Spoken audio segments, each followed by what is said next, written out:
Christian Dezeaux. Nous sommes le 29 mars 2010, à 2 jours de la fermeture. Les salariés de l'hôtel sont dans la rue pour attirer l'attention de l'opinion publique, mais rien n'y fait, faute de repreneurs et malgré les démarches du gouvernement de l'époque, le Hilton Tahiti fermera définitivement ses portes.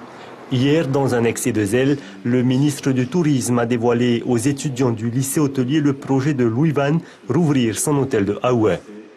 Le propriétaire de cet hôtel ne m'en voudra pas de dire simplement que si cette perspective devenait réalité, ce sera évidemment une information importante et encourageante pour le pays, pour notre population, qui voit enfin le pays se relever d'une dizaine d'années de difficultés.